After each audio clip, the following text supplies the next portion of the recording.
The real skill of a practitioner of the Supreme Court is to persuade the court to grant leave or to issue notice in the special leave petition.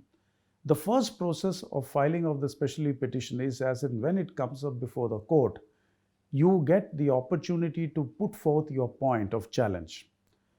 The great skill that lawyers of Supreme Court possess is to be able to persuade the judges to issue notice in a special leave petition so that the opposing party is able to come before the court and object to the grant of leave. The special leave petition is actually the petition where every lawyer needs to be trained to present the best case before the court. How do you do it? It essentially comes from practice. Now, what people should realize is that special leave petitions also do give the opportunity to a lawyer to develop his own skills as a lawyer, because the window of opportunity, the scope for challenging an order is actually very narrow.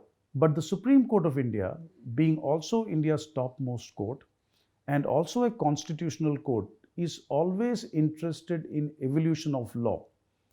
The judge's approach to a special leave petition may not be the same as that of the lawyer, because a lawyer is always too focused on protecting his point of view. But the judge and the court is looking at it from the point of view of settling the law, because whatever is decided by the Supreme Court of India becomes the law of the land. So the court approaches the special leave petition from a very distinct and different perspective. It is not really concerned about the merits of the case, but it is always alert to finding out whether does the petition involve an important question of law or fact. Of course, the Supreme Court will also see whether the order against which you have come in special leave petition actually suffers from certain inherent or major flaws or not. The Supreme Court will approach this also for the reason because considering the volumes of matters which are filed, in every matter if the court were to interfere, it will clog the wheels of justice.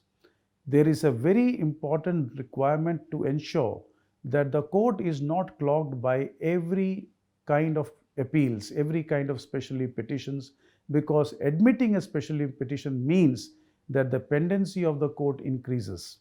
Now that's the managerial job that the judges have to do every day in and out. The other aspect of Supreme Court practice, particularly special leave petitions, are that the Supreme Court judges actually read every matter which comes before them. This is a very important distinction that lawyers need to keep in mind, because the judges have actually gone through the papers in every case that is placed before them. So they are as well prepared as the lawyer himself to deal with the case. So for a lawyer, when he appears before the court, it would be not unusual for the judges to ask you questions as to, for instance, referring to a particular page and say, how do you respond to this fact? So for a lawyer, you should also be equally well prepared. You should be able to identify points where the court is likely to confront you and how do you deal with it.